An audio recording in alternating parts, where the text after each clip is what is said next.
Good afternoon, everybody. Today is Thursday, November 6th. We're here for a town board meeting. If we could all please rise for the pledge, and Councilwoman Merrifield, would you mind leading us? Thank you, Supervisor. I pledge allegiance to the flag of the United States of America and to the republic for which it stands, one nation, under God, indivisible, with liberty and justice for all. Thank you, Councilwoman.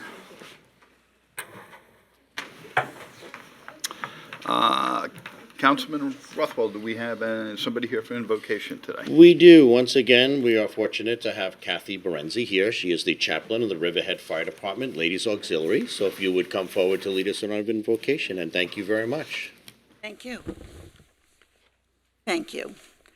Dear Heavenly Father, the seasons has changed and the leaves are falling, and as the days get shorter, our nights are longer. We are here this afternoon as a public body, seeking guidance, wisdom for decisions. Let us be open-minded as well as our hearts to new ideas. May the words be filled with love and respect for one another, and may the actions reflect the unity we strive for. Let us make our Riverhead community a better place for all residents. We ask this in Jesus' name, amen. Amen. Amen. Thank you. Thank you, Kathy. Okay, under announcements, I have one. It's regarding the Riverhead Holiday Extravaganza. It's going to actually be December 6th, 1 month from today, and it's going to have a little different twist to it than it's had in the past. As you see on the flyer, the parade will come down through Main Street and then wrap back up through 2nd Street and end here at Town Hall.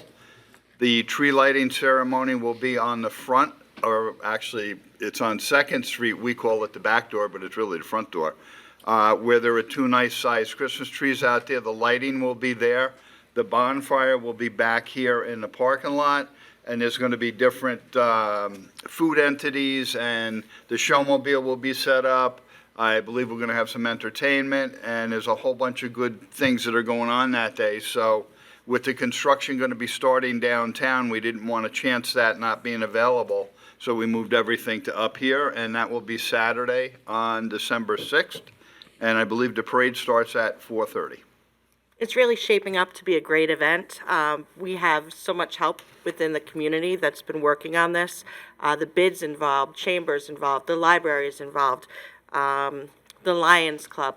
So it's kind of an expansion of what we've already had with our previous parades downtown.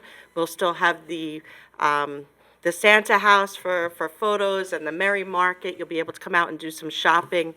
The music, we have a radio personality will be here to entertain everyone and get us through the flow of what's going on with the parade and the tree lighting. It's really shaping up to be a great event. I hope that everybody can be in attendance. Thank you, Joanne. Anybody else have any announcements? I do. Okay. And I just Yeah. want to publicly say thank you so much to everybody that showed up for our anti-litter fall cleanup this past Saturday.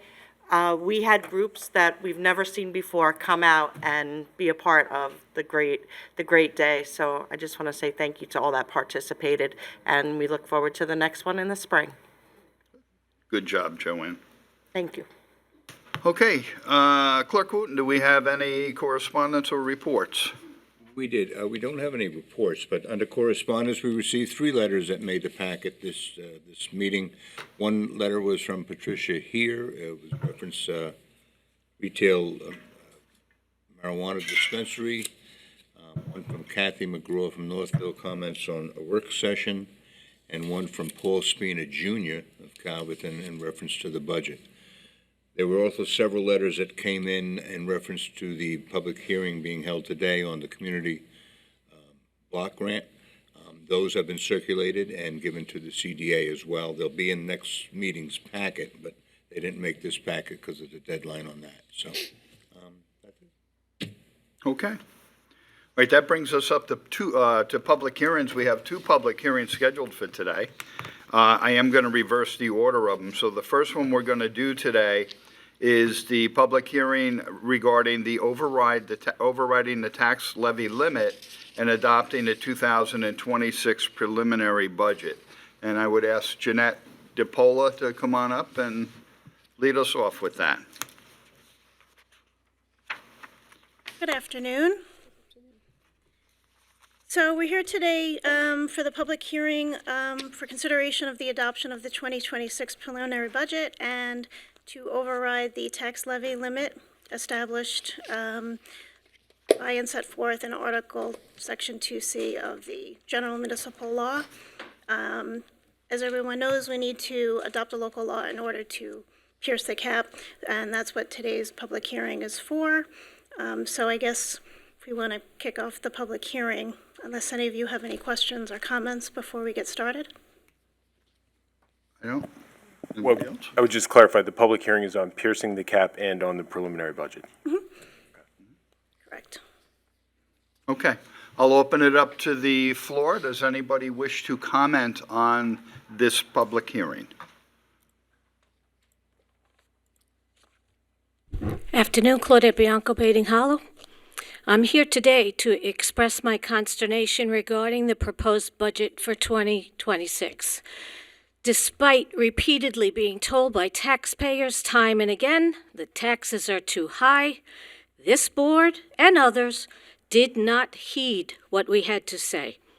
The residents have complained about taxes increasing year after year, overdevelopment being pushed down our throats by aggressive developers, and the lack of affordability. Once again, the budget as proposed not only increases, but also goes above the 2% cap for the 8th time in 9 years.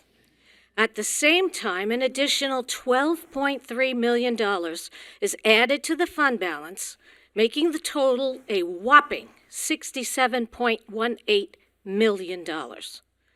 If you had $12 million left over, then you didn't need to increase our taxes last year. The taxes should not be going up again next year at all. In fact, they should have been reduced, and some of the pot of gold should be used to offset salaries and benefits, which is the largest expenditure. I recognize that some fund balance is included in this proposed budget, but not enough. And I know that some fund balance is needed, but this is excessive. Ignoring the taxpayers is disrespectful and costly. As evidence, I submit the results of Tuesday's election. People are angry and fed up. On a different issue regarding the budget, the publication of the notice of the public hearing for this meeting did not include the proposed salaries of each member of the town board, the elected town clerk, and the elected superintendent of highways. Nor did it cite where the budget may be inspected by the public or the hours that it's available as required by Section 8, Chapter 62, Article 8 of state law. I understand there are no consequences for the oversight. However, I recommend that this be corrected in the future, as it is once again disrespectful to the tax-paying public. Thank you.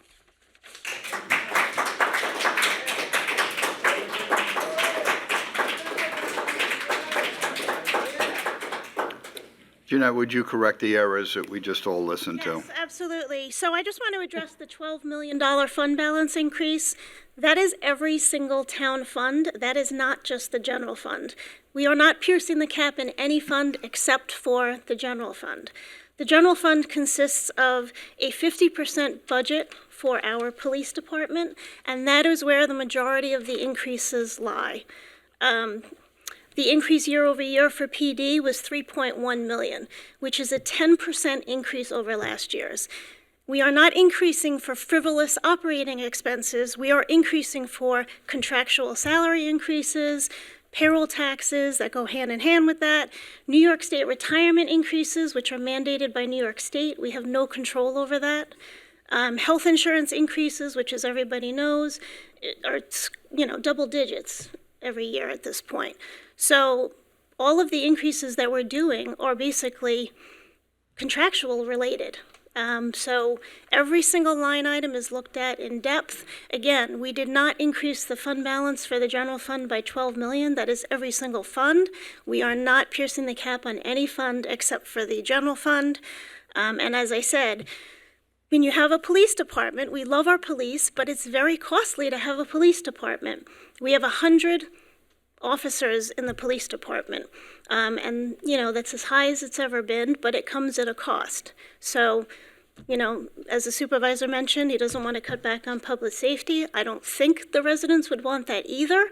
So I just want to make sure everybody understands the context of the budget. To say that we added 12 million to fund balance in general fund is not an accurate statement. Simply not true.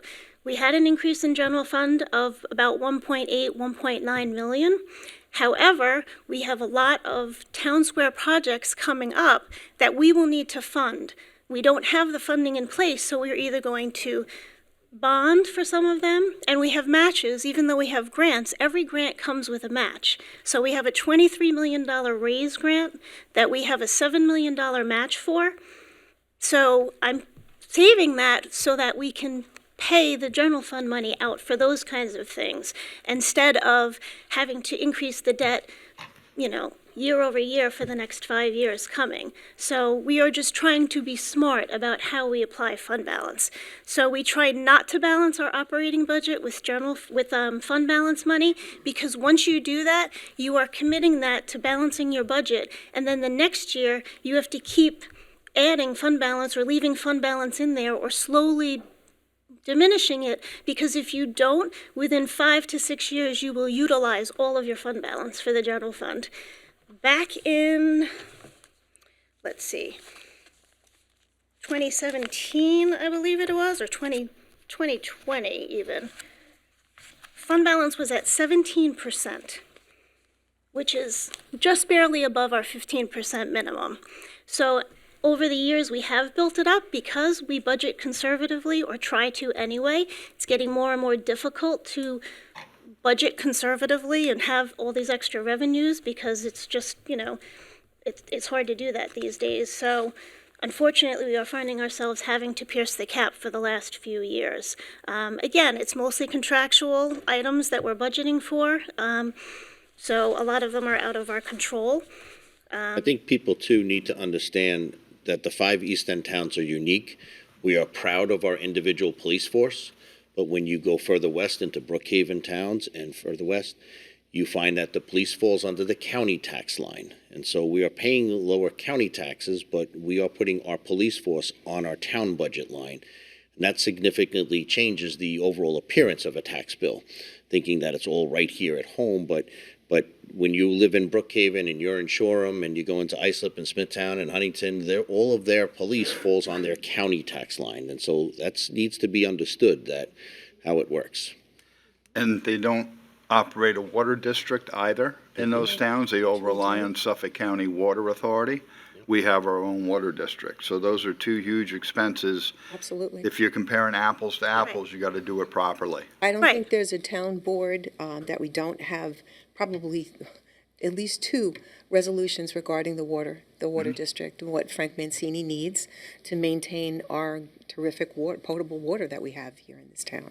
I'd just like to further add, piggybacking on what you just said, Councilman Rothwell, and you, Jeanette, that we love our police department. I think that's universally considered by this town.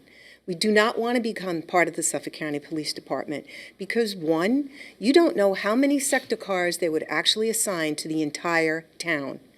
I can tell you that probably would not be many at all. And geographically, we have a very large town. So you have to weigh things like response time. How fast do the police respond in Riverhead to your calls? I would bet you would all say very quickly. How nice and good are the police officers that you come in contact with when you do? I'm sorry, this is not a question, but I just want to point these things out, that when people get upset at our town budget, it is mostly due to the police department and what it is to maintain a good police force. And another piece of this, in order to keep good police officers, you need to pay them well. You don't want the bottom of the barrel of the police departments, right? You want to have very professional, very good police officers. So all of these things add into the cost, and most importantly, presence. We like having a presence of our police department at our parades, at our town square events. It makes people feel very comfortable and happy walking around in the town knowing there's somebody watching in case something happens. These are, how do I say, incalculable. These are things that are hard to measure by dollars and cents, but it's what you get when you have your own police department. And I think we have a fantastic police department. I worked for many, many years as a prosecutor with the Suffolk County Police Department. They're good, but I think our police department is much better. And I'm very happy to be on this town board and supporting them. And our statistics show the crime is down, so it works. An increased police force makes us a safer community. So when people get upset about the fact that this is increasing, it's contractual. It's not as though we are just throwing money at these people. It's contractual. And it also has to do with the town workers. It's contractual. And again, you need to pay people in order to stay at a job. If you don't have somewhat competitive salaries, they're going to keep leaving. And the more they leave, the more insecurity you have in the jobs and the functions that the town does for you. So it's kind of like a snowballing effect. I just don't want people to think that we willy-nilly just throw taxes onto your backs. This has a direct impact on the quality of representation that you have from the town employees, including the police department. I just wanted to point that out to everybody. Thank you. And I just want to point out, because not everybody's aware of this, but, some of our other funds do very well. The water district is completely it's a business type entity, so they run on consumption rates every year. So if they need extra funding, they raise the water rates as needed. Frank is very good about being conservative and not doing that unless he absolutely has to. But the other point of this is that every fund is separate and distinct from one another. You cannot just transfer money in the accounting world from one fund to another. So you can't all of a sudden pay for something for police through the water fund or the sewer district. It doesn't work that way. The general fund is funded by the tax levy associated only with the general fund and the revenues that are allocated towards the general fund. So it's not like we can have one other fund doing so great and using that fund balance towards the general fund. We are not allowed to do that in the accounting world. So I just want to make sure everybody understands that. Mr. Pilla, I just want to make one other point, just for everybody to understand too. We keep talking fund balance, and letting that not go lower. Doesn't that also affect your bond rating? Yes, it does. Please explain that to everyone as well. They like when there's a healthy fund balance, your Moody's rating goes up. So it's important to have a healthy fund balance, but you do have to be careful. You don't want to overfund either, which at the moment I don't believe we are, because we are intending on using this in the next couple of years for all of these town square projects. So, and as other capital projects come up that need funding, that's how we fund those kind of items. We don't use it to balance our operating budget. As I've said before, that would be careless on my part as the financial administrator to recommend doing that every year. Again, it's not my ultimate final decision. So when it's done, you kind of have to just deal with it and move forward. But it's not something I recommend doing, balancing the budget of your operating funds with your fund balance. As I said, in 2020, the fund balance was only at a 17% of our budget. That's barely above our 15% minimum. So we've built it up so that we can fund these town square projects coming up, and we're now at 43% at the end of 2024. But again, how quickly that goes up can quickly go down if you start allocating $2 million to your operating budget every single year. You're talking in a 4 or 5 year time, $10 million easily. So that's half your fund balance gone for that. So it's very important to weigh that. When everybody says use fund balance, it's not the smartest thing to do in my personal opinion as a financial administrator. And just to point out, I didn't say the percentage for non-PD for the budget. So although PD is a 10% increase, non-PD for the general fund is only going up 3%. And that's mostly, again, contractual salaries, benefit increases, including retirement, health insurance. The police budget overall for 26 is $34.9 million. 31.8.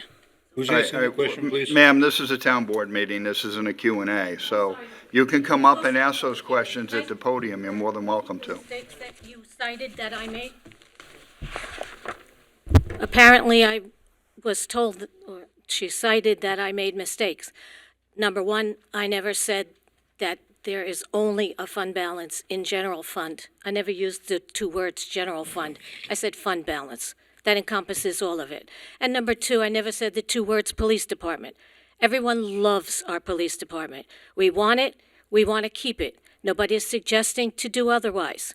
But there are ways to tighten the belt. Everybody else lives within their means, and you should too.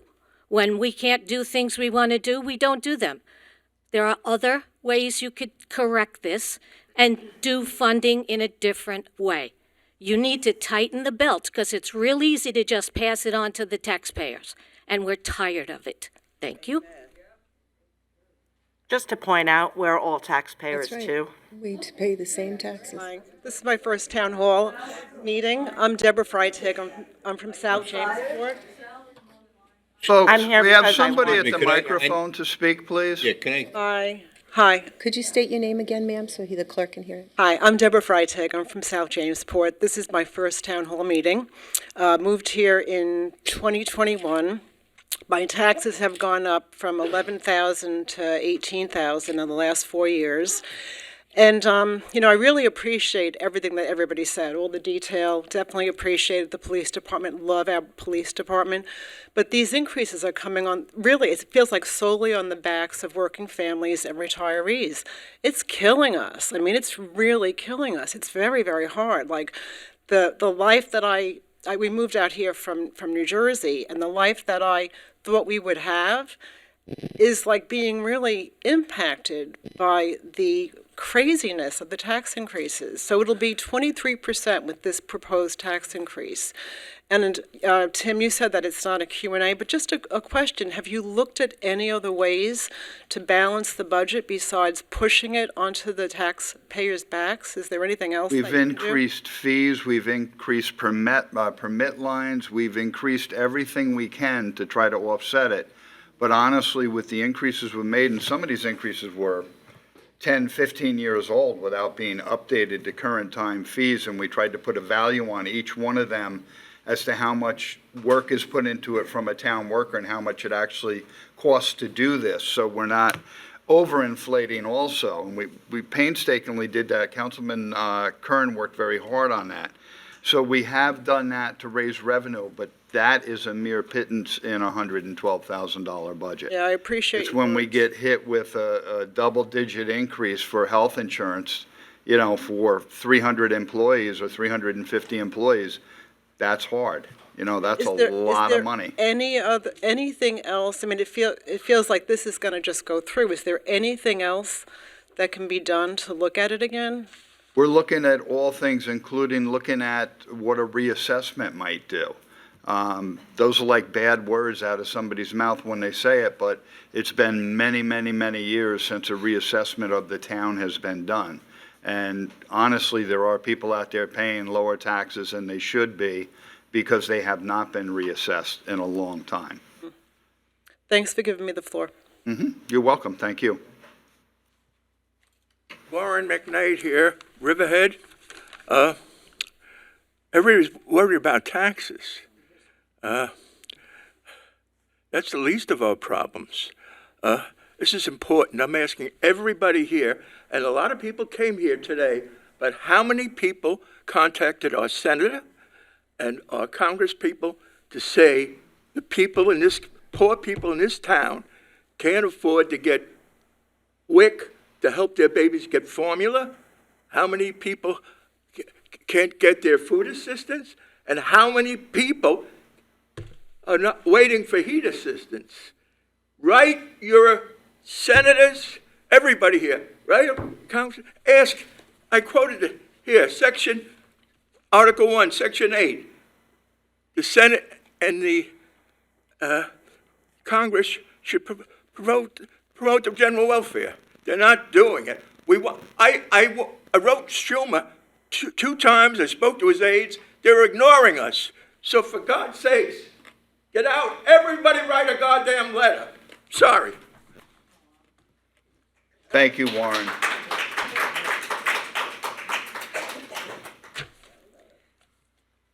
Cindy Clifford, Riverhead, and I want to start by saying Kathy Berezny's opening comments were so beautiful and so moving.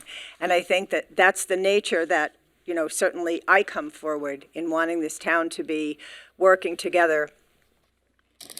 All right, as consumers and Riverhead residents, we're facing rising costs on food, utilities, insurance, pretty much everything. There's no passing those increases on. For some, it's only an aggravation of having to pay more, but for families living paycheck to paycheck, seniors on a fixed income, anyone struggling as every dollar coming in is already accounted for, there's only reconfiguring the budget, cutting out surplus spending, turning the heat down a couple of more degrees, looking at where else you can cut so you can still make what you have work. That doesn't seem fair, and it doesn't seem right as the town's expenses go up that you're raising our taxes to pass on the cost of inflation, leaning on residents to make up the difference instead of looking closer to reconfigure how much money is being spent and where and how it's being spent. For instance, while we're inexplicably paying the electric bill for the ice hockey rink, do you think about how another tax hike could impact a resident's ability to keep current on their electric bill? I believe the quote was, "There's no fat to trim," but this isn't about trimming excess. It's about looking closer to further budget or reduce or cut entirely until the money going out balances with the money coming in without raising taxes on Riverhead residents. If you've ever struggled financially, I would ask you to remember how stressful and difficult it is. And if you never have, then try to imagine what it would be like. I'm asking you to go back to the books, and if you have to sacrifice more here and there, that you do it for the benefit of and for respect for our community. And with food assistance now on hold, perhaps you might consider organizing a town-wide effort with every business, organization, and resident who is able to do what we can to support our neighbors. Thank you.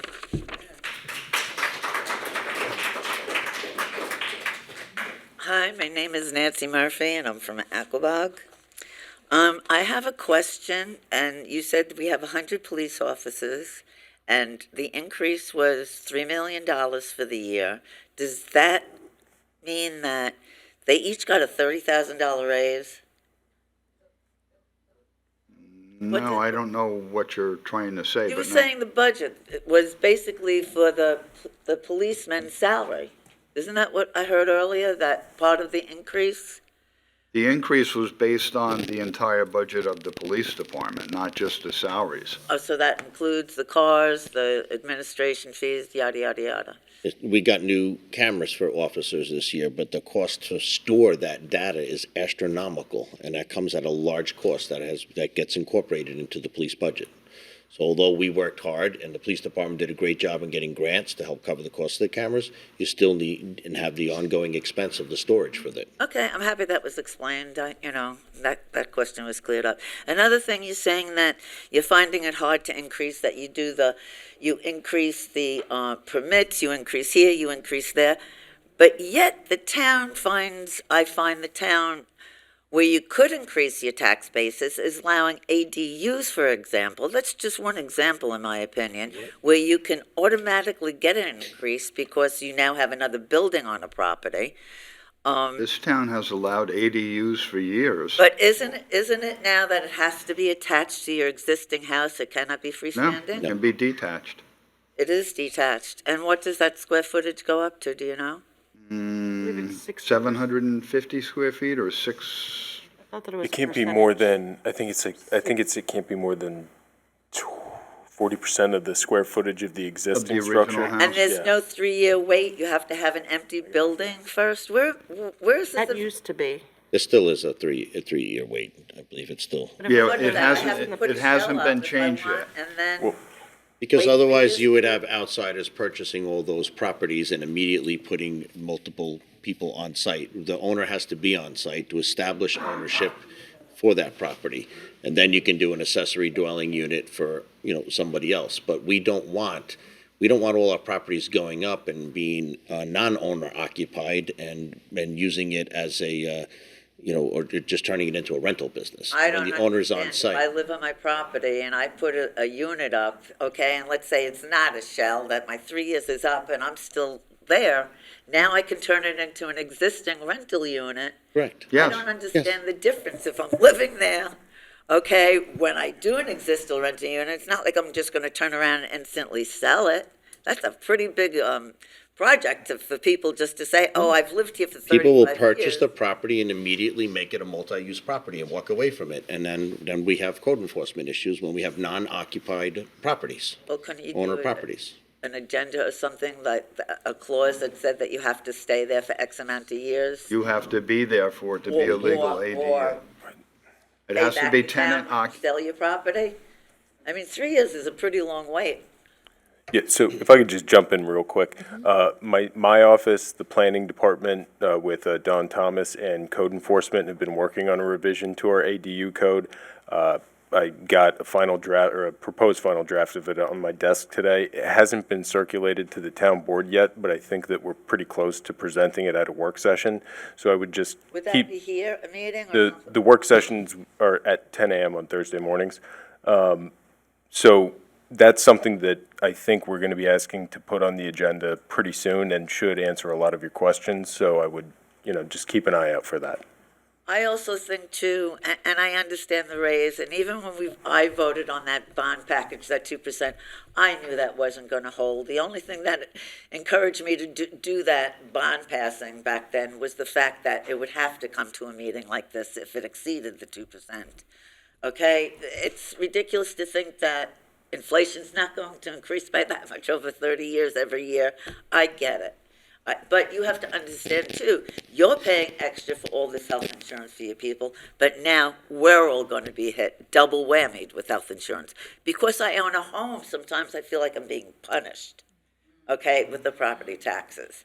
It might be better if I just sell my property and go rent and be at the mercy of a landlord. It's kind of like the same thing, only I don't have to fix it, keep it up, and pay my taxes to you. I don't know.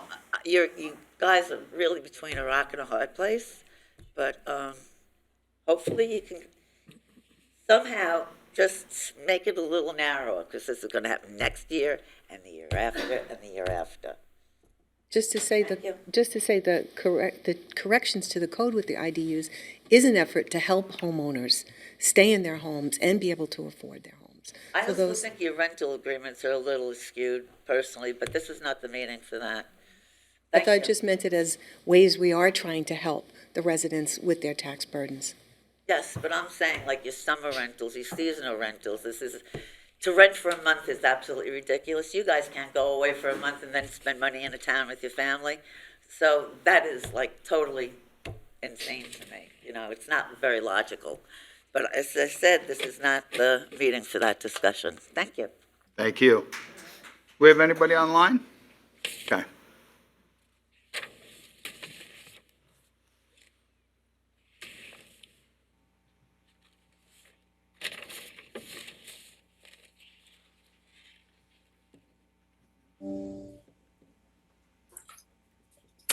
Good afternoon, Mike Foley, Reeves Park. Can you hear me okay, Tim? Yes. We can hear you, Mike. Thanks. I read an article in the Riverhead News Review that came out this morning about the police crime rate that was reported in the last, report. That crime is down 28% this year. That they discussed,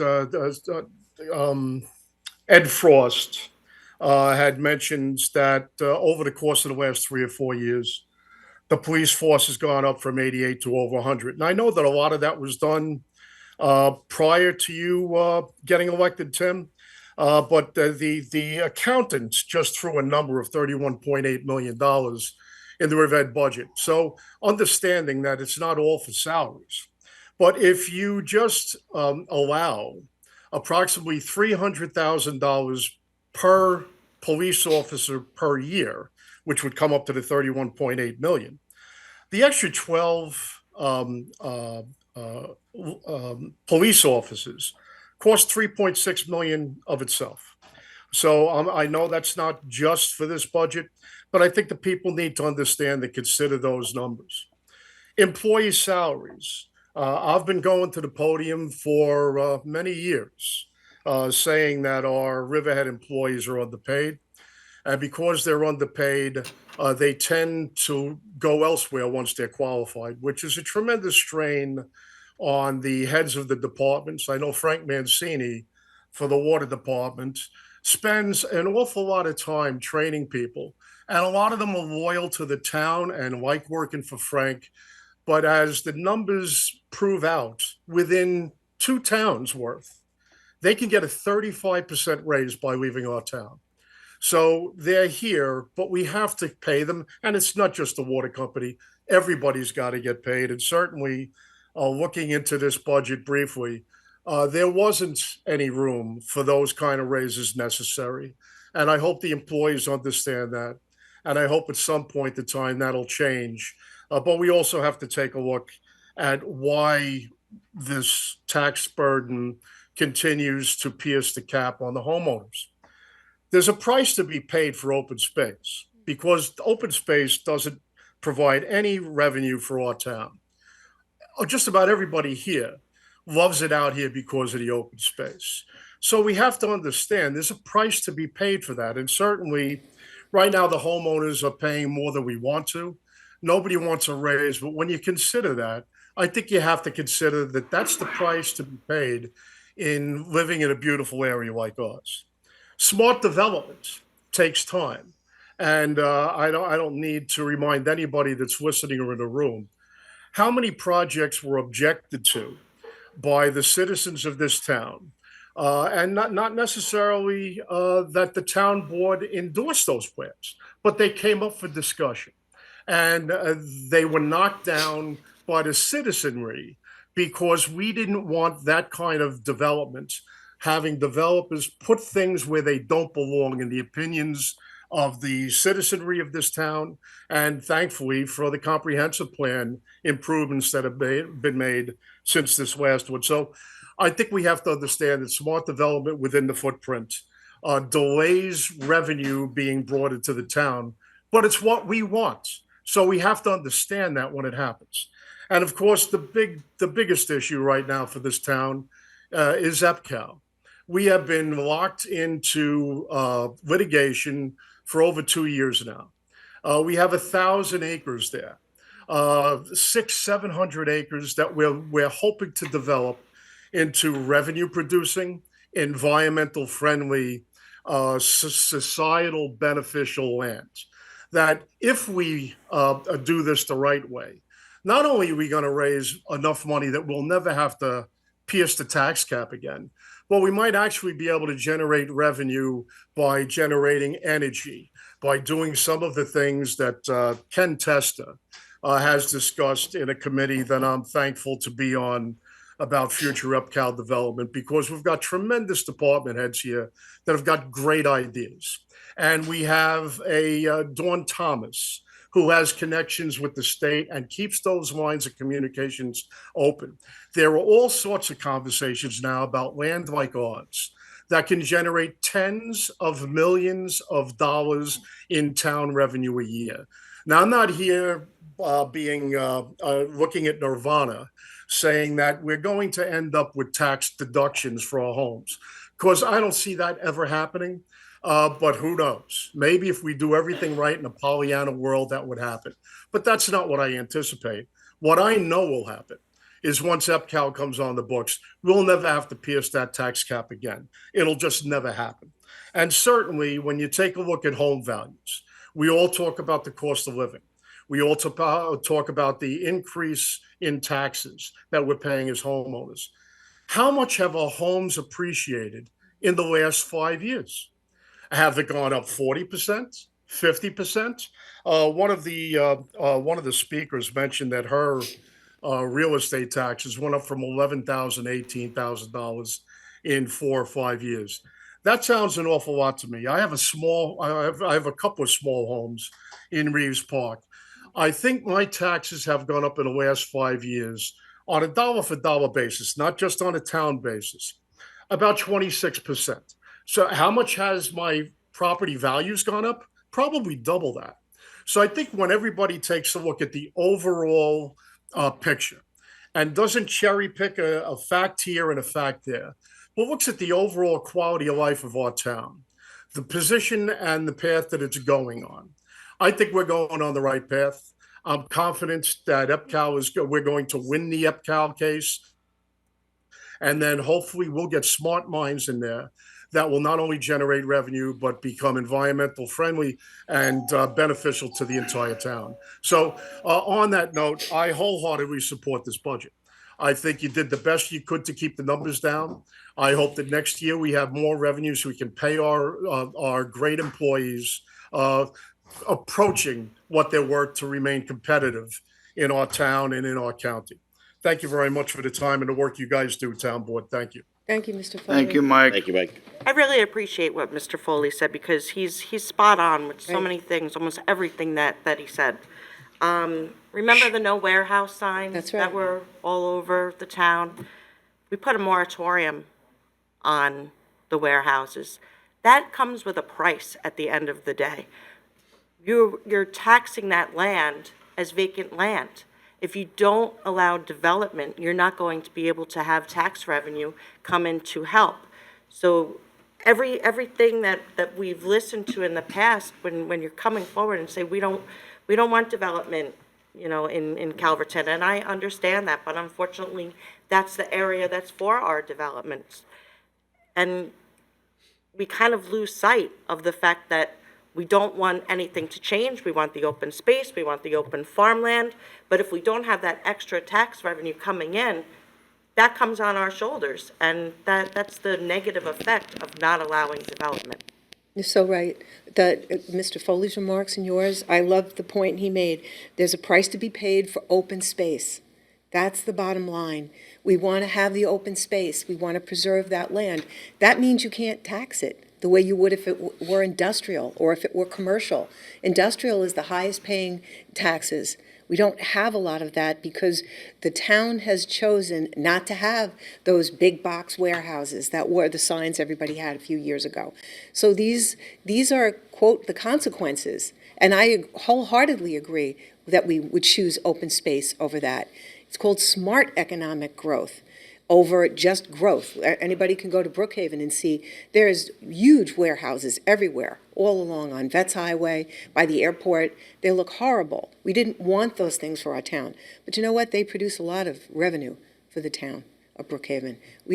It's a choice. It's a choice the citizens of the town made not to want that kind of industrialization in our town. And I wholeheartedly agree with it. But these are the things you have to recognize when you have the open space and you want to even purchase more open space, as many of the residents in the town will agree we should do. There's still, how many thousands left? 6,000, 7,000? About 6,000. That we want to continue purchasing and preserving. That's going to keep that off the rolls as far as producing revenue for the town. I just need everybody to understand those things. Thanks. That's where smart growth sometimes comes into play, where we looked at the agritourism, where we did a 70-30 split, where 70% of the parcel would be preserved and 30% could be developed. That way you're still preserving land, but you're still getting tax base came in, and the people showed up in hordes and didn't want it. So when people say to us, what are you doing about the taxes? We've tried different things, and we get a lot of pushback from the community. A few years back, when I was a councilman, we talked about doing away with the leaf pickup that the highway department does every fall. Well, people came out in droves and said, don't you dare. We want that. We pay taxes in this town. We want that leaf pickup service. Comes at a cost. It's about $265,000 a year to have it done.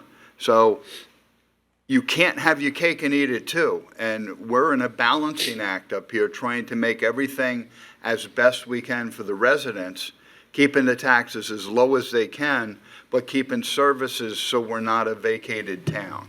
And we are bare bones, and there is no fat in this budget. And the bare bones is with the employees of this town.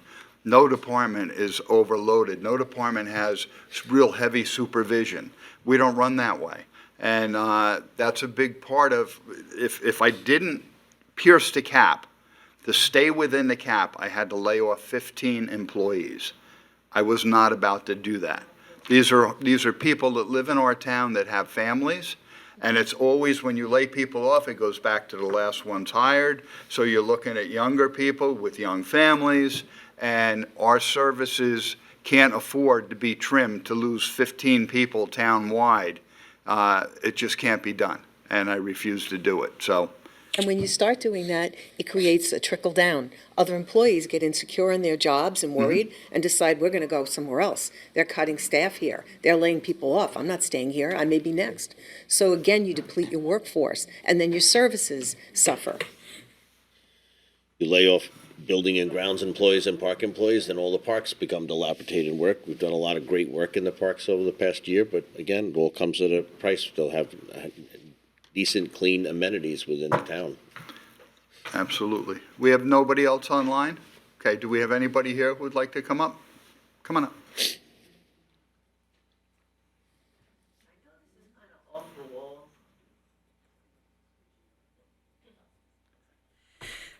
But could the town have some type of a lottery that you can play, like the state has it? Okay, why couldn't the town do this? You're smiling and you're laughing. I know, because it's been asked before, and Okay. we think it's a great idea, but absolutely not. The state won't allow it. The town cannot get into anything like that Because whatsoever. of the state, it's due to the state not giving permission? Well, it's the municipality. We're not allowed to make money, like, as a profit. We're supposed to be running at an. It wouldn't be a profit because you wouldn't be getting it, it would be going to the town. Okay, Yeah. it was just. No, I know. I love thinking outside the box, and sometimes some of these things do Open work. land, why can't you have a festival on open land and charge admission? There are things, I'm sure that. We can, but as a municipality, we can only charge admission to cover the cost of the event. We can't throw another $10 on the admission price to make a profit. Can you legally have gambling at these things, like you can do Chinese auction, door prizes, stuff like that? Can you do something like that and incorporate it? There's gotta be something. Okay, you're saying 15 people, and I know the 15 people for 3.5 million, we're back to, what is the increase anyway, the total increase on this that you're proposing? 6.74%. Okay, almost 7%, which is a hefty, is that over the 2%?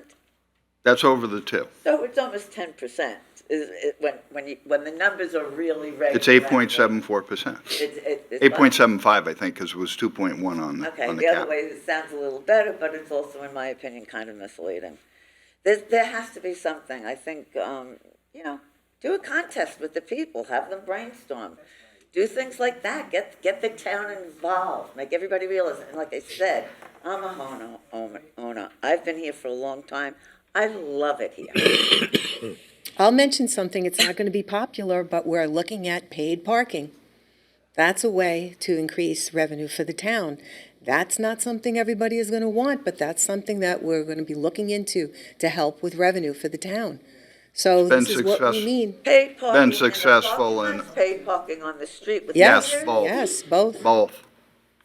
Much like Port Jeff, Patchogue, other places It you go. helps. You're talking- Greenport, you got to pay for your parking. And that's one way of raising money. What I object to too is the fact that I feel sometimes I'm being punished because I am fortunate enough to own a home. Mm-hmm. Can you speak into the microphone? I'm sorry, they're having Because a I'm problem picking fortunate you up. enough to own a home out here. Okay, the burden comes on us. I'm a great-grandparent, luckily, many times over. Okay, my children have not been in school for a zillion years, yet I'm a firm believer in education and supporting our school system. I usually vote to pass the budget, but my Social Security is not going up by what, 2.8% compared to this? I was living on a listen, I'm not destitute. Destitute. Thank you. But any means, thank goodness, but it doesn't say it couldn't happen soon. All I'm saying is you need to brainstorm a little more before this is passed. Even if it's a tiny, tiny pullback on it, I think that would encourage people to say that you listened, that you went back and looked at it and this was cut. It may not be as far back as we want, but at least we did something. I would ask you to share these same thoughts in May when the school budget is proposed before the people, because that is the majority of your tax bill. I know it is. So I know it is. And you want to know something? My sister used to live in the perimeters of Atlanta. And there, after 70, you don't pay school taxes anymore, which I thought was incredible. Unfortunately, this town is in no position to even consider something like that. But you do have a lot of elderly people here.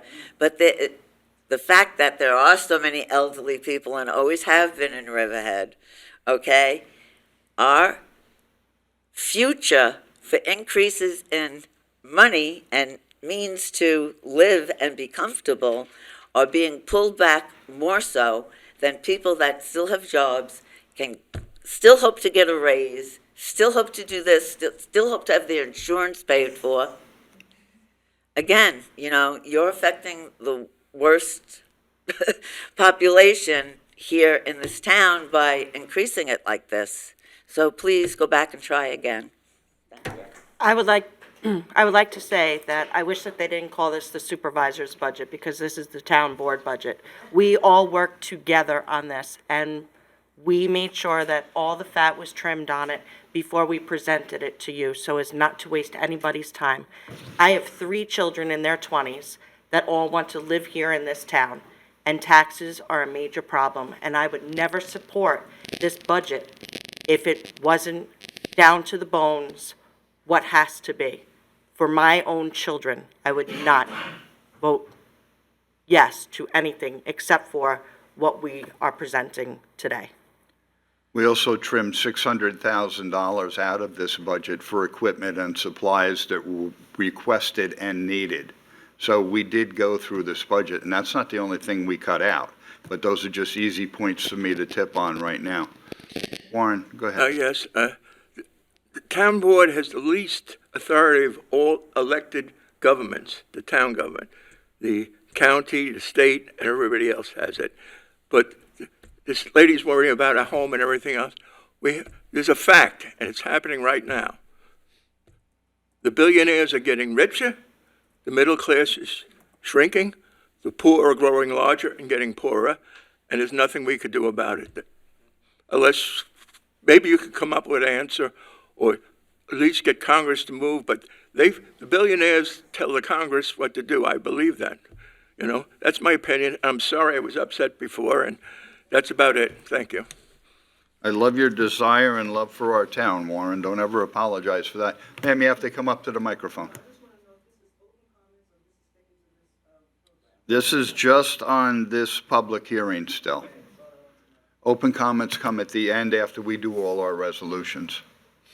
Any other comments? None online? One online?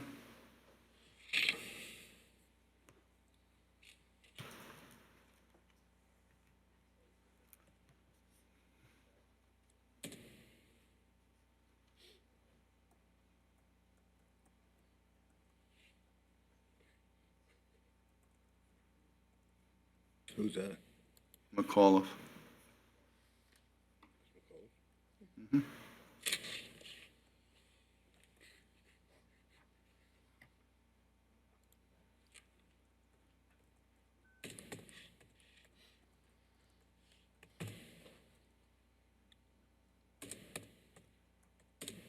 Sorry, can you hear me now?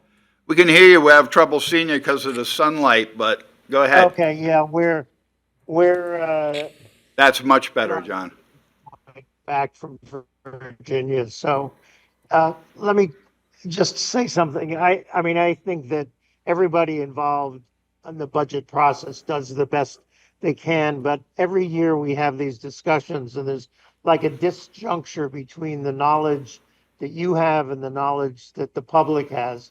And that's not the fault of anybody, but I wonder whether in the stage of this process, it would be useful for perhaps the staff person to have an open session and walk through the budget section by section and answer questions at that point where people can say, oh, we don't know, we hadn't realized that that was being done by the town, and maybe that isn't a priority. But it's very hard. People would have to study the written document very well and know what they were dealing with, or they come into these discussions in a board meeting, I think, with too little knowledge to say anything very useful. But that's just a process question that might be worth considering. So people have a handle on what is actually in the budget, but it's not taking up the time of the whole board.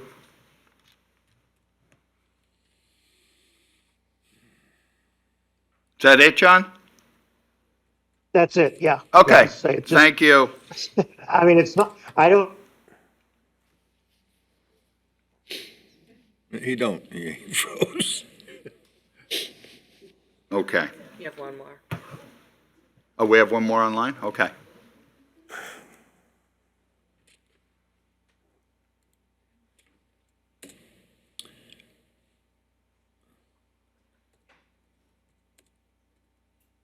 Hi, Kathy McGraw from Northville. Just following up on something John said. And as you probably know, I am a bugaboo about process and following the law. And the public notice for this hearing on the budget was inadequate. Contrary to law, it didn't include the salaries of the 5 people on the board and a couple of other people in the town. And it also didn't tell the public that they could actually view the budget in the town clerk's office. Maybe they wouldn't have gone, but if they'd been told it would be there and they could go see it, they just might have. And so I simply don't understand why this town can't follow the rules, the regulation, New York law, when it comes to publishing a public notice about something as important as the budget. And maybe it would be helpful if you all told us what your salaries are. Thank you very much. Thank you, Kathy. The salaries are all in the preliminary budget. It's posted online. They're all there for everybody to see, correct? Yes. Correct. So the tentative budget and the preliminary budget have been posted online for quite a while now. As soon as the resolution went in, the preliminary budget was posted the same day that the resolution was adopted. Town clerk received a copy that morning as well. There is a page dedicated to the elected official salaries. It's a requirement. We have to put it in there. It's in there. I don't know if Eric wants to address anything else with... I would just say, the notice that was published is the same notice that we've used the past 2 years. So if something's been lost in the carryover of the resolutions, that'll be corrected by my office going forward. But it was posted so that it is out there for the public.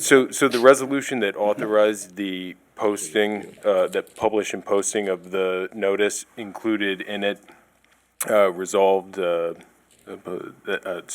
copy of the entire text of the proposed local law may be reviewed at the office of the town clerk between the hours of 8:30 and 4:30 p.m. Monday through Friday, and can be accessed on the Town of Riverhead website, at the town's website, under Agenda and Minutes for the October 7th Town Board meeting. And a copy of the preliminary budget will be available in the office of the town clerk, 4 West 2nd Street, Riverhead, New York, between the hours of 8:30 a.m., 4:30 p.m., Monday through Friday, on Thursday, October 16, 2025, and can be accessed at the Town of Riverhead's website. So that was in the resolution that authorized the public notice, and as Jeanette said, the salaries were part of the preliminary budget, and if the notice needs to be reviewed and corrected going forward, we will certainly do that. And all salaries are always a public record. Okay. Claudette? Did I hear Ms. DePola say that there was fund balance in there for the town square?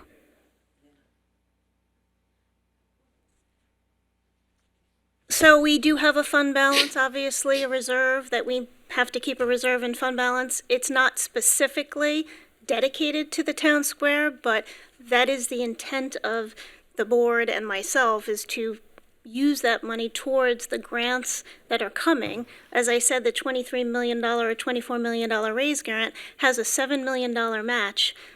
That's not part of our operating budget. So that $7 million, as of today, will have to be funded with fund balance. So that's a $7 million chunk of money right off the bat that will be dedicated to that. You know, things can change from today to tomorrow. Maybe we'll sell a property that would help that, but there's no guarantees. So we don't want to overspend our fund balance and then not have it available for a grant match that we have to go through with because we've committed to that. So that's what I meant by the town square project. And there still may be other grants forthcoming too that will help offset that. Right. We can sometimes match grants with other grants, but not always. It depends on, Right. you know, the specific grants. You also have to keep money in fund balance overall. We have been fortunate that we have not had any severe hurricane disasters of that magnitude, but you see what happens down south and other places, but look at what happened in Hurricane Gloria. You can't just deplete fund balance and then leave everybody as victims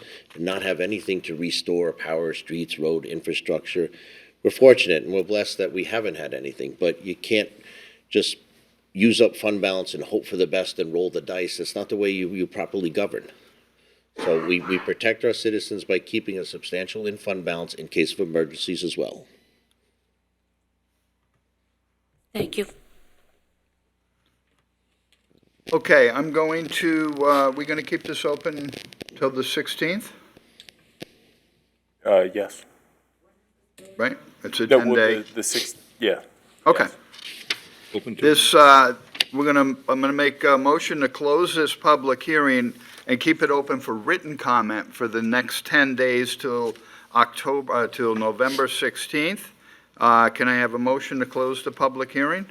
So moved. Seconded. All in favor? Aye. All opposed? Okay, the public hearing is closed, yet it will be open for 10 days for written comment. Next public hearing we have is scheduled at 2 o'clock. It is 3:07. It's a public hearing regarding CDBG funds. And I'm going to ask Carissa to come on up and open this up for us. Yes, good afternoon, Supervisor, members of the Town Board. Today is our annual public hearing for the Community Development Block Grant funding. It's funds that come from the U.S. Department of Housing and Urban Development. It's administered through Suffolk County. Every year, we are awarded funding. Last year, we were awarded around $229,000. This year, we're anticipating requesting approximately $250,000.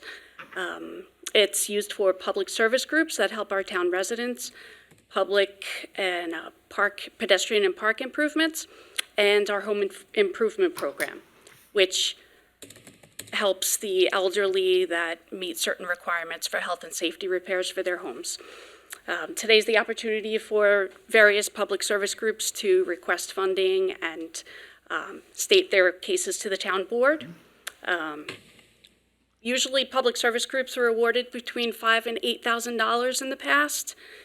The comment period was opened on October 16th, which is the publish and post date, and it's going to end on November 14th.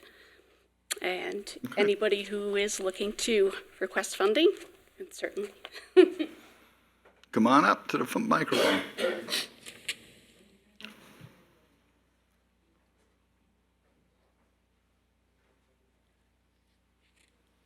Hi, good afternoon. My name is Teresa Roden. I am the founder and chief visionary officer of an organization called iTry.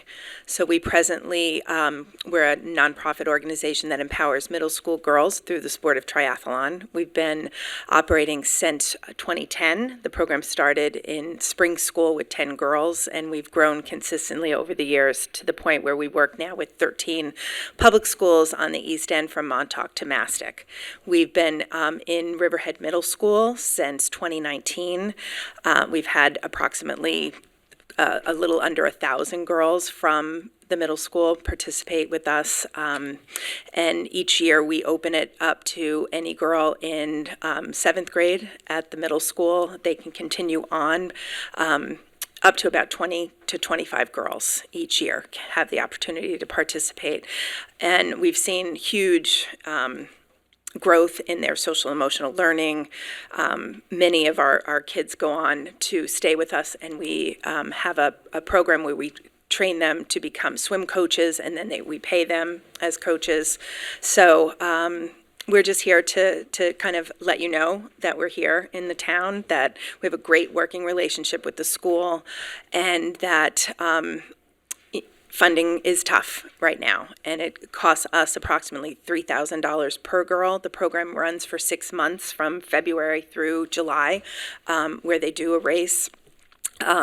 We provide everything that the girls and the families need, so all they need to do is show up and be committed, and we take care of everything, whether that means they need a bike to train on, that they need feminine hygiene products, anything they need while they're in our program, we're there to help with. And so any funding that the Town of Riverhead could help us with would be more than appreciated.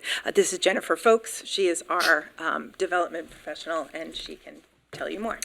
Hi, thank you guys so much for opening this public hearing to us. As Teresa mentioned, iTry has been around since 2010.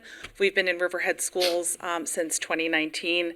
And I just want to kind of piggyback on the point that Teresa mentioned, that we provide every single thing for these girls to be successful.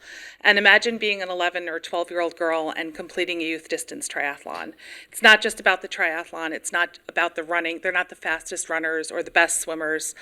Half of them, in fact, kind of do the doggy paddle for the swim. But it's about the empowerment and the feeling that the girls have that they can actually accomplish anything that they set their minds to. It's about making sure that the next generation of girls is empowered, is healthy mentally, physically, emotionally. And a lot of these girls bring these lessons home to their families. And we see the families, the older sister will do iTry, and then 2 years later, the younger sister will do iTry. The alumni will come back and help and speak. And we've heard from families from, across Eastern Long Island, from Mastic to Montauk, that it's really impacted their family life as well in a positive manner, nutrition, et cetera. And I do want to make the point that, not to make this a competition, but East Hampton Town and Southampton Town also help support us financially. The bulk of our girls do come from up west, up here, Riverhead, West Hampton, Hampton Bays. So we thought we would like to get Riverhead Town Council involved and see if you guys would be willing to support us in any way possible. Thank you so much. I just had a question. Sure. Does the school district help you as well? Not the Riverhead School District. East Hampton School District is the only one that's able to help us at this time. And they support us through their mental health fund to the tune of about $5,000 a year. But as Teresa mentioned, it does cost us about $3,000 per girl to put the program on. And everything that they need, sports bras, sneakers, period supplies, snacks, whatever they need, transportation, because a lot of our girls come from lower income families, and transportation is hard. It's hard to get around, and we don't want to set any barriers in place for anyone to not be able to participate. Where do they train to swim? They train here at the Suffolk County Riverhead Aquatic Center for the girls in the western part of the program, and the eastern part of the program uses the YMCA in East Hampton. At the college. Yeah, at the college, yeah. Sounds like a wonderful program. Yeah. Thank you It's for what you incredible. do. I have to say, working with this program is just one of those feel-good moments every single day, because it really does make a difference. Do you have a record how many girls go on to continue with the triathlon? So we don't really keep track of the triathlon. We're not really training them to be future athletes. I know, I'm just curious. Yeah, but we've worked with over 1,600 girls over the past 16 years. We just celebrated our sweet 16th birthday this past season. So we've worked with over 1,600 girls, and many of them do become lifeguards as well, which is really important, especially in our communities out here. And it's really nice. The majority of our girls are girls of color, and it is really nice to see the representation that we've been able to help promote in the first responder sphere in the lifeguard world as well. Thank you. Thanks. Thank you so much. Thank you so much. Thank you. Sent that around. That's for you.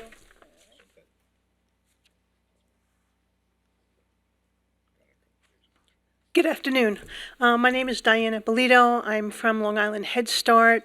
Long Island Head Start is a nonprofit organization that provides quality early childhood services to children under 5 in Suffolk County. We've been on Long Island for 60 years, starting in 2026, so we're celebrating our 60th anniversary. We have a Head Start Center right around the corner at St. John's Church, and we have 88 children that we serve there. All our children are from low-income families, and Head Start is a comprehensive program, so we don't just provide early childhood education. We provide health, nutrition, disabilities, mental health services, along with family support services. So we try to help families become self-sufficient in the time that they're with Head Start so that they can tap into the community resources when they leave. And we also want children to be prepared for kindergarten as when they leave our program. So we have a center, as I said, in Riverhead, right around the corner. We had to remove some trees in the playground, and really what we're requesting is $5,000 to put up some shading in that playground, since we have limited shading now. So we have had submitted a letter with an estimate for that shading. It's going to cost about $10,000, so we were going to pay the balance out of our own operating budget, but we were requesting the $5,000 to purchase and install that shading on the playground. Okay, All right, thank you very much. thank you. Could I leave this with somebody, or just Yes. the letter and? Give it to Clerk Wooten. Oh, okay.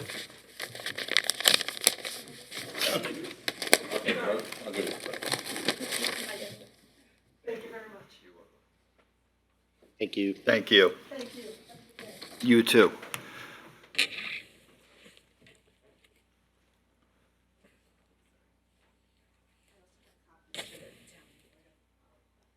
I think they got that already. Circulated that already, too. Good afternoon. My name's Felicia Skakoza. I'm the Executive Director of Riverhead Community Awareness Program. Since 1982, CAP has been the major provider of prevention programs for the town of Riverhead and Riverhead Central School District, and we are grateful for the past support from Community Development Block Grant funds to help support alcohol and drug prevention, education, counseling, and community services for students and their families in Riverhead schools. Specifically, Community Development Block Grant funds from the town of Riverhead have been used to support our school-based social worker at Roanoke Avenue Elementary School. It is the most impoverished school in the town of Riverhead, and the New York State Department of Education identified 73% of the students and families there as poor. Our CAP social worker works with students who experience stress, trauma, and what's known as adverse childhood experiences, or ACEs, which are linked to chronic health problems, mental illness, and substance use issues beginning in adolescence and across the lifespan. ACEs can also negatively impact education, job opportunities, and earning potential. However, this is preventable. The connections of these students and families to community resources is vital for their children's emotional and academic success. And the CAP social worker provides services that these students and families would not be able to access outside of that environment. The success of Riverhead children will have a direct impact on the economic future of our town. Allocating community development block grant funds to support these prevention programs and services is entirely appropriate under this funding and an investment in our town's youth, families, and future. Thank you. Felicia, your organization is amazing. I'm the liaison for the last 2 years. Done the walk with the children from Pulaski Street all through town. Been involved with you guys at the stop where you collect the drugs, beach cleanups and everything. You do amazing work. Thank you. Thank you. Felicia, how many years has CAP been in existence? It's been a long, long time, I know. So CAP was started actually under the auspices of the Riverhead town. It was part of the town initially to get the initial funding in 1982 through a grant through Senator Laval. And in 1986, CAP incorporated. So we've been incorporated since 1986, and we've been providing services since 1982. And I don't want to mention how, because I don't know the number, but you have received numerous awards over the year for this program, nationwide type awards, statewide awards, and I commend you on an excellent program. Oh, thank you very much. It's awesome. All we have 5 of my great kids staff. went through it, and my grandkids hopefully will go through it, and so thank you for what you do. Thanks. We have a great staff and a lot of volunteers. Thank you. Yes, absolutely. I love the way Absolutely. you guys get the athletes, nationally known athletes, to come and speak at the events too. That's terrific. Thank You just need to get a New York Met for me. We did have one, Bud Harrelson, years ago. Oh, no. Recent. They're free and available now, actually. Before they leave the team, please. Okay, do we have anybody else to speak on the CDBG funds? Nobody online? Okay, same thing here, ask for a motion to close the public hearing, keep it open for 10 days for written comment till November 16th. So moved. Seconded. All Actually, in- we only need to have it open till November 14th. Oh, that's right, Yeah, because you yep. got a date, there's a time limit on this Yep. one. 30 Okay. day, Yep. I stand corrected. This will be open until November 14th because it's time restricted to apply for the money. So motion for the 14th? So moved. Seconded. Okay, all in favor? Aye. All opposed? Okay, but that public hearing is closed, but it'll be open for written comment until the 14th. Okay, now we're to the point where we're at comments on any resolution on the table, on the agenda today. Comments on any resolution? Not seeing anybody. Anybody online for comments on resolution? Nothing? Okay. Clerk Wooten, would you mind going through the resolutions? Sure. Resolution number 1 is resolution number 895. Highway Department budget transfer, garage doors, so moved. Seconded. Vote, please. Woski, Yes. Merrifield, Yes. Rothwell, Yes. Hubbard. Yes, we were talking about ways of saving money before, and this is one way. The garage doors need to be replaced. There are about 8 garage doors up at the Highway Department, and we've been able to string together 4 of them that will make it through the winter. So we're only replacing half this year, and the other half will have to be replaced out of next year's budget. So I'm a yes.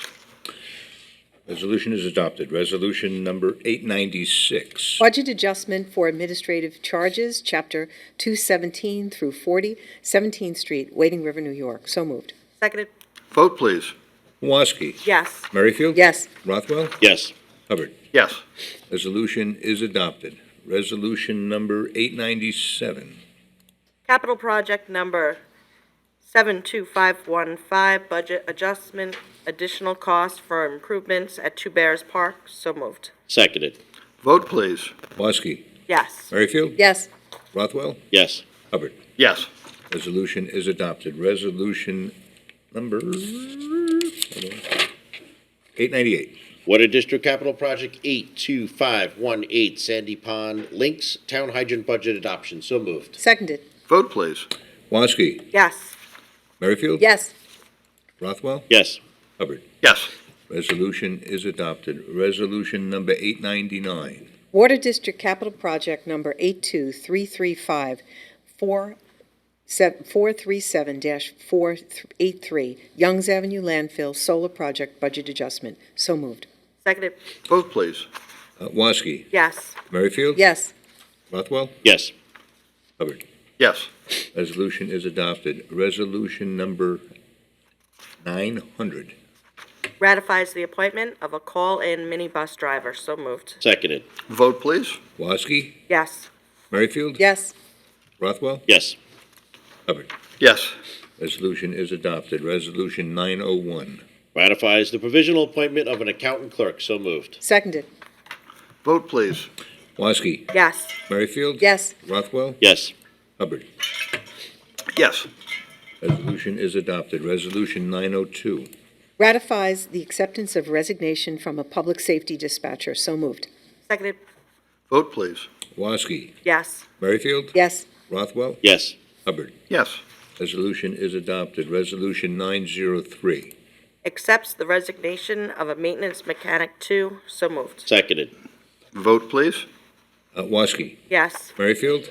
Yes, this is what we were talking about. This person has left after receiving all kinds of training from Frank and doing a great job and moved on, I believe, to go to Brookhaven Laboratory. So I vote yes. Rothwell. Yes. Hubbard. Yes. Resolution is adopted. Resolution number 904. Appoints police chief to the Riverhead Police Department. So moved. Seconded. Vote, please. Woski. One of the best yeses that I'll probably have in my career. Yes, yes, yes. Merrifield. Yes. Rothwell. I'm going to give a more yes than Councilwoman Woski did, just so that we all know. Absolutely yes, Ed. You're doing a great job. Thank you for everything. And Hubbard. Chief, absolutely. Great job. Best move we could have made. Thank you so much. Yes. Yeah.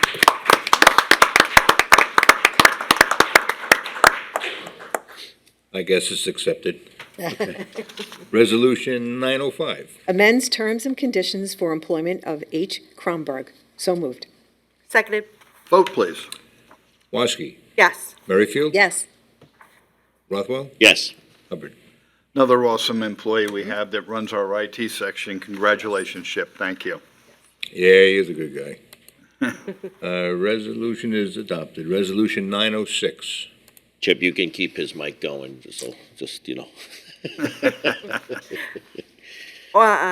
Authorizing the hiring of an administrative law judge to conduct stop-arm camera hearings pursuant to Chapter 105 of the Riverhead Town Code. So moved. Seconded. Vote, please. Woski. Yes. Merrifield. Yes. Rothwell. Yes. Hubbard. Yes. Resolution is adopted. Resolution 907. Authorize the town clerk to publish and post notice to consider a local law to amend Chapter 289 of the Riverhead Town Code titled Vehicles, Traffic, and Parking Regulations, Article 2, Traffic Regulations. So moved. Seconded. Vote, please. Woski. Yes. Merrifield. Yes. Rothwell. Yes. Hubbard. Yes. Resolution is adopted. Resolution 908. Authorizes the town clerk to publish and post public notice to consider a local law to amend Chapter 231 of the Riverhead Town Code entitled Fire Prevention, Article 1, General Provisions, Enforcement. So moved. Seconded. Vote, please. Woski. Yes. Merrifield. Yes. Rothwell. Yes. Hubbard. Yes. Resolution is adopted. Resolution 909. Authorizes the town clerk to publish and post notice to bidders for construction of well number 2A Contract E Electrical Construction, Contract G General Construction, Contract P Mechanical and Well Pump Construction, Riverhead Water District. So moved. Seconded. Vote, please. Woski. Yes. Merrifield. Yes. Rothwell. Yes. Hubbard. Yes. Resolution is adopted. Resolution 910. Authorize the town clerk to publish and post notice to bidders for general hardware items. So moved. Seconded. Vote, please. Woski. Yes. Merrifield. Yes. Rothwell. Yes. Hubbard. Yes. Resolution is adopted. Resolution 911. Authorizes the town clerk to publish and post notice of request for proposals for audit services for Town of Riverhead Community Preservation Fund. So moved. Second. Vote, please. Woski. Yes. Merrifield. Yes. Rothwell. Yes. Hubbard. Yes. Resolution is adopted. Resolution number 912. Reject bids for food and meat and authorizes town clerk to publish and post notice to bidders for rebid for food and meat products. So moved. Seconded. Vote, please. Woski. Yes. Merrifield. Yes. Rothwell. Yes. Hubbard. Yes. Resolution is adopted. Resolution number 913. Awards bid for CVE, U.S. New York Riverhead 215 LLC Riverhead Landfill Water Main Extension. So moved. Seconded. Vote, please. Woski. Yes. Merrifield. Yes. Rothwell. Yes. And Hubbard. Yes. Resolution is adopted. Resolution 914. Corrects Resolution 2025-848. So moved. Second. Vote, please. Woski. Yes. Merrifield. Yes. Rothwell. Yes. Hubbard. Yes. Resolution is adopted. Resolution 915. Ratifies the authorization for the supervisor to execute a stipulation with Local 1000, AFSCME, AFL-CIO, Riverhead Unit of the Suffolk Local 852. So moved. Seconded. Vote, please. Woski? Yes. Merrifield? Yes. Rothwell? Yes. Hubbard? Yes. Resolution is adopted. Resolution 916. Authorizes the town attorney to execute an agreement with Municipal Valuation Services, Inc. So moved. Seconded. Vote, please. Woski? Yes. Merrifield? Yes. Rothwell? Yes. Hubbard? Yes. Resolution is adopted. Resolution 917. Ratifies the authorization for the supervisor to execute a professional services agreement with Interfluve Engineering for the Meeting House Creek Stormwater, Wetland, and Habitat Restoration Project. So moved. Seconded. Vote, please. Woski? Yes. Merrifield? Yes. Rothwell? Yes. Hubbard? Yes. Resolution is adopted. Resolution 918. Authorizes the supervisor to execute an agreement, Special FX Wizard, Inc., for a fireworks display. So moved. Seconded. Vote, please. Woski? Yes. Merrifield? Yes. Rothwell? Did you have a wizard do the buzzer? The Yes. budget? Maybe? Yeah. Yes. Yes. And Why Hubbard? not? Yes. Resolution is adopted. Resolution number 919. Approves Chapter 255 special event application for the Cystic Fibrosis Foundation on May 30th, 2026. So moved. Seconded. Vote, please. Woski? Yes. Merrifield? Yes. Rothwell? Yes. And Hubbard? Yes. Resolution is adopted. Resolution 920. Hayes Bills. So moved. Second. Vote, please. Woski? Yes. Merrifield? Yes. Rothwell? Yes. Hubbard? Yes. Resolution is adopted. That concludes our resolutions for this meeting. Okay, we are now going to open it up to comments from the public on any matter. Comments from the public on any matter. All honor and praises to God who allows me to do all that I do. Good afternoon to the board and all in attendance.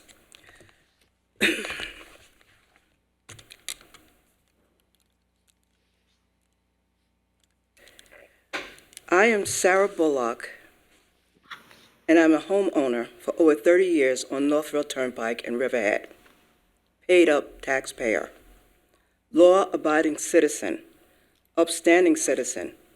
I've worked hard all my life to help make this town, beautiful Riverhead, a great place to live. Now I'm retired and wishing to enjoy it by doing whatever I want, relaxing, sleeping, morning, noon, and night, which is impossible living here on Northville Turnpike, especially up to date. Traffic unending, noise beyond unbelief. I spoke to Pastor Coverdale a couple weeks ago about the noise and the traffic coming down there, and he had informed me that they have been a noise traffic study 3 years ago, and they said the traffic wasn't that bad there. Well, that is passé, and that needs to be updated again. I came to the town hall 3 weeks ago and about this situation, and I asked to speak to the supervisor, and I was told that he was in a meeting. The officer outside took my name and phone number and said that he would get back to me. I said, fine. I said, he's going to call me back? Yes, he said, yes, he will. Well, I'm still waiting. The officer asked me what did I want to speak to him about, and I said, complaining about the traffic and noise and my quality of life at this point. I've worked hard, and as a senior, I want to be heard. That traffic, I'm sure, that I don't know whether you have all, and any of these have driven down on Northville Turnpike, but let me tell you one thing. It is horrendous, the noise on there and the traffic. I have 1 mile to go to my doctor's appointment, and I can start out there 7 minutes to get there. I can't. When I get to the doctor's office, I'm late because I can't get out of my driveway on Northville Turnpike. At night, they come down through there, they start about 9 o'clock, and it doesn't end. 5 o'clock, they're still going on. It sounds like an airplane sometime has crashed out in front of your door. And I mean, it's ridiculous. I know some things don't, if it doesn't apply to some people, it doesn't bother them. But we have to start using more compassion in this world. Just because it does not affect you, that doesn't mean that something doesn't need to be done about it. And someone asked me today when I asked them if they could come to the meeting, and I can understand people are working and whatever, but she said to me, what are they going to do about it? Well, I don't know, because this is not my question to answer, but I'm sure there is something that they can do about this. And I invited the officer that was at the desk, officer, I said, if you work anywhere in this town, I'm quite sure that at one point, 2 points, 3 points, sometime during the month, you have driven down Northville Turnpike and see what goes on down there. Never mind on Thursday and Friday. Forget it. You can't hardly get out of your driveway at all. And I said, you know what you can do? Go get your car, park down there by the church there behind those bushes somewhere over there. Don't let them see the white on that car. And just sit there.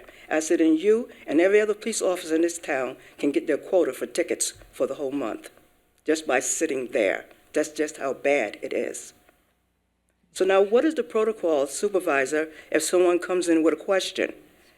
Could you tell me what that is? And the man told me that you would give me a call back. Well, first of all, I apologize that nobody got back to you, but I will tell you I never saw any message from you or with your name on it or anything else. This is a simple fix because we're going to talk to the chief of police who is here right now, and he's going to provide a setup where he can work up there and help you with this traffic problem. Whether it be monitoring speed, doing radar, writing tickets, that's up to him to decide. But he will certainly take what he has heard here today and put together something for Northville Turnpike. So now, since I've been there 30-some years, this is the first time that anybody has brought this situation to the town? About Northville Turnpike, Chief, I don't know. I haven't heard of any But of that it. light there, there's so many accidents, it's not even funny. All you do is get the police reports out there, and you'll see that. Long road. What part of Northville? It's unbearable.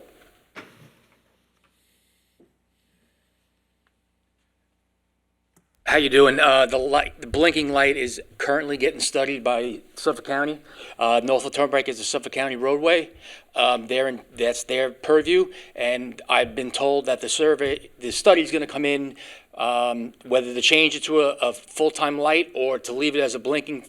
It will come in like the end of March, the first quarter. It's been already requested this past year through the Traffic Safety Committee, and I will address sending officers up to enforce speed on Northville Turnpike. Excuse me, officer, I'm not talking about the blinking light. I'm talking about the study light, Northville Turnpike Middle Road. That's also Suffolk County. They would have to make a decision on what to do with it. What's your direct question? Who is they? Suffolk County, Okay, the buck, it says. Suffolk County Department of Transportation. I want to know what I can do to get the buck to stop where it's supposed to stop. What can I do? That's Suffolk County Transit. They operate. It's Suffolk County Department of Works, Transportation. That's where you would, I'll get you a contact, a person of contact. Yeah, if you give me your phone number when you leave, and I will have them, get an email for someone or contact a public person that you can speak to. Well, I just want to say, I called Suffolk County today. Okay. And they are going to initiate a traffic study for that light and speed limit signs. You have to come up to the podium. Can't do that. I'm sorry. Yeah, the folks at home want to hear what you have to say, too. My name is Jacqueline Tapley. I live at 1095 Northville Turnpike. There are no speed limit signs on Northville Turnpike from Roanoke to Sound. None. And my neighbor complains correctly that people go very fast up and down that road. So we did request a traffic study for Suffolk County Highway Department today. Good. I'll also just mention the next traffic safety meeting you're always welcome to come to. We have those meetings each month, And you could always come in and make certain requests, and we follow up on them, and you're welcome to come, on a continuing basis. But the next traffic safety meeting is on Thursday, the 27th, although that's Thanksgiving, so forgive me, but I imagine it's going to be. Right, we need to know when those dates, because I was told the next one was November 5th for this one. Yeah, And when I Ms. called to verify if it was that, and they said, oh, no, it's 2 o'clock tomorrow afternoon. Now look and see if we have So, another rescheduled date. Where 'cause it can we does fall find on that, Thanksgiving. that date, when it's going to be? The correct one? I know there's one on December, they're falling on holidays, so I'm gonna have to get back to you on the dates. 'Cause I it can't meets- be the only one in this town that's not seeing what's going on down Northville Turnpike. I just cannot. And after 30-some years, I just can't keep my mouth shut, because everyone knows a closed mouth don't get fed, but they also do not get heard.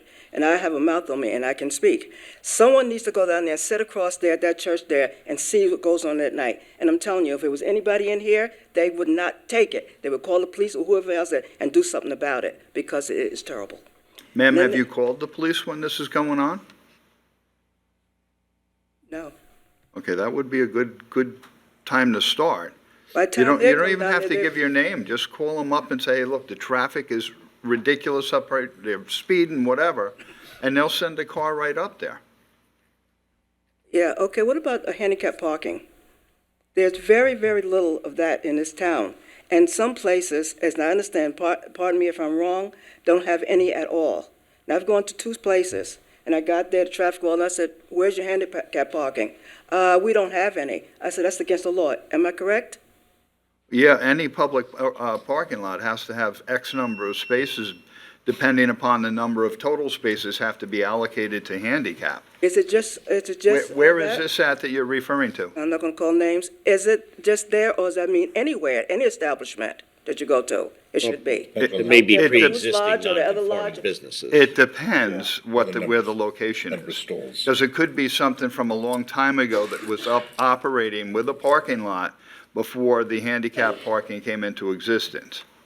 So now they don't have to, They don't have be in to abide compliance by with it unless they try to upgrade that property, and then they would have to be brought into, Site plan. yeah. Yeah. So anytime the planning board reviews a commercial site plan, there are handicap parking requirements that are implemented. Okay, well, I beg of you to please go down there and say, I went down my neighborhood to do it today and got even letters from them. You know, they could not come, so I asked for letters. I said, I don't think I have to read any because I really covered it all. But I implore you, please, someone go down there and see what's going on. We will. Please help seniors. Almost everybody down on that, from that light down to Sound Avenue, almost everybody on that street are seniors, not only seniors, handicapped seniors. And they couldn't even possibly get out of their bed to come here today. Impossible. And it's not right that we have to live like that. Seniors who have helped build this town, and most of them out there built their houses there and been there longer than I have. And now that I want to enjoy myself now as a senior, this is what I'm going to go through. I've had to go down Sound Avenue to get to an affair. It was so much traffic I couldn't even get down on Sound Avenue. I turned around, came back to 25, still couldn't get down to where I had to go, down in Mattatuck. So I stayed home. That's not the way to live here. And maybe it doesn't affect most people here because maybe they don't drive. It has to be. Some of these people, the things that they're doing now and all this building that they're doing with these stores and all, it's impossible to realize that they are doing no traffic control. The buildings here, beautiful. The homes and everything they're building up now, beautiful. And who doesn't want that growth? But Riverhead is being growth over growth. There's nowhere to park. Where is the parking? Where is it? Where's the traffic control here? You got your hands in your life in your hands every time you go down on those circles here. Why should we have to live like that as seniors as it's not? This is not right. Where is there no parking? Excuse me? Where is there no parking that you're referring to? I don't know what you mean. I said no parking. You just said there's no parking anywhere around. Where are you referring to? We have plenty of parking. And you said there's no parking around? Yeah, is there any? I'm making a full statement that there's not enough parking with all these buildings that they're coming up with. You have nowhere to park. There has to be. It's part of the code that there has to be a certain amount of parking spaces for the square footage of the building. Well, the plaza or the, whatever it is. Okay, well, I'll just look forward to seeing. If you want to tell us where off camera and we can investigate it and look into it, or let the The chief know our code. I'm just talking about the traffic on 58. Now they're building another big store down, I don't know what it is. And you can't even go down there and shop. You got your life in your hands the whole time. And there's not traffic control down there. That's not traffic control. To get to those stores and everything, it's not traffic control. Something has to be done. They keep saying, oh, we're gonna build a bridge and go over here and go over there. That was years ago and they haven't done anything yet. They have to see that something else has to be done instead of building all these buildings up and oh, nice Riverhead, come on out there because this is the county seat. We want to be happy here and be able to travel out here and be happy and feel safe. Let me put it that way. Okay, Please do something about it, please. thank you. I beg of you. Give the letters to the town clerk.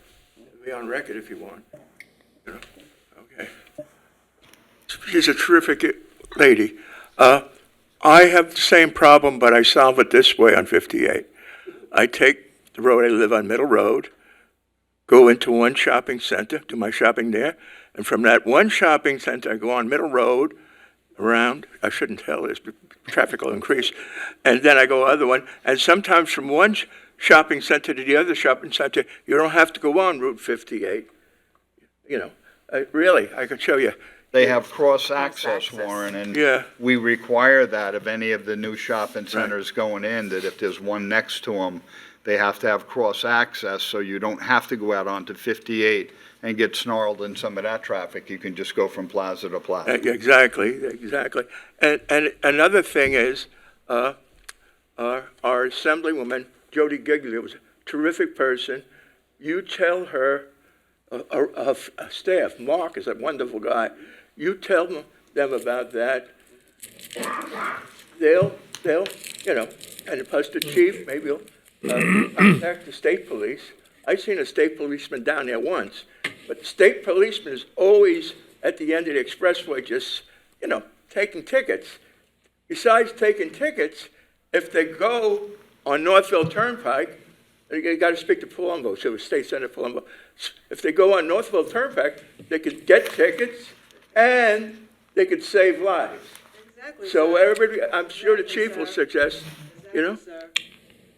So those are the things we could do. We could work together, and we have a new county legislator.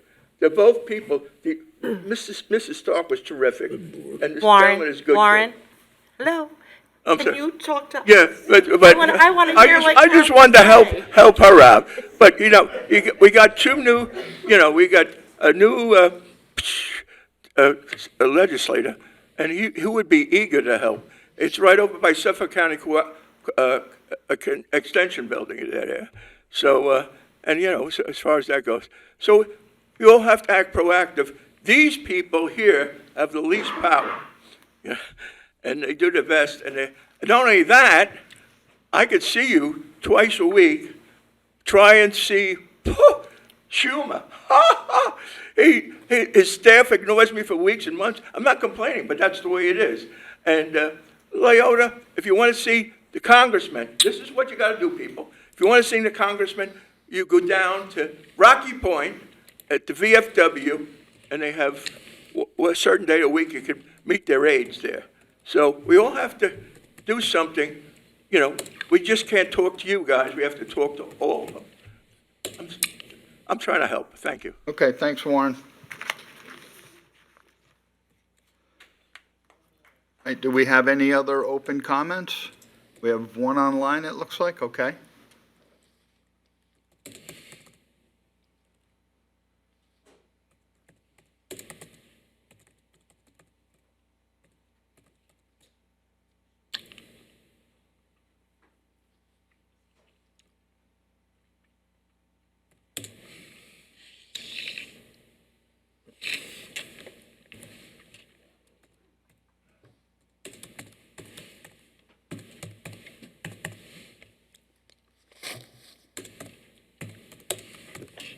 Okay, you hear me now?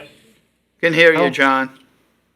All right, I'll try and, again, we're driving several things quickly. One is, because we've been away for the last week, has the building been demolished or is it still standing with the demolition date set. We're still waiting on a date when that works for all of the dignitaries that are going to attend. Do you have any sense of when that might be, or is it We haven't still- heard back from the governor's Okay. office yet, so we're waiting for them. Okey-doke. Well, I would, of course, advise some consideration of what the election results were as a possible indication of dissatisfaction in the community about the intended plan to demolish the building and the intended plan to stick a big hotel into the town square, and would hope that the existing board maybe put a pause on things and reevaluate how that space could most productively be used. The other thing I wanted to say is that there was at a work session quite 10 minutes of criticism of me, of Denise, of Kathy. You've read Denise's published response. Kathy's letter is on the agenda today.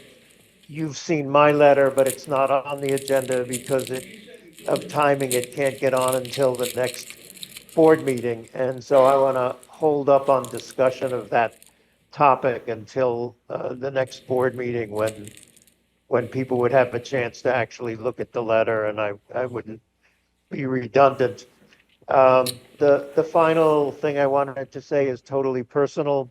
There's a young man who spent his summers growing up and his teenage years growing up in Riverhead, our son, John, who was elected on Tuesday as a member of the House of Delegates in Virginia, the lower house of the Virginia legislature. So I think Riverhead can claim some influence in his approach to local politics in Virginia and his success in being elected. So thank you, everybody in Riverhead, for that. Congratulations, Sean. That's very nice. Mm-hmm. But we'll come back. Okay. Anybody else? Nobody online? Thank you all for coming to the meeting. We appreciate it, and have a great evening and a great weekend. Two? Yeah. Oh, yeah, I got to close the meeting. Oh, boy. Motion to close the town board meeting. So moved. Seconded. All in favor? Aye. Aye. Okay, town board meeting is closed. Everybody have a great weekend.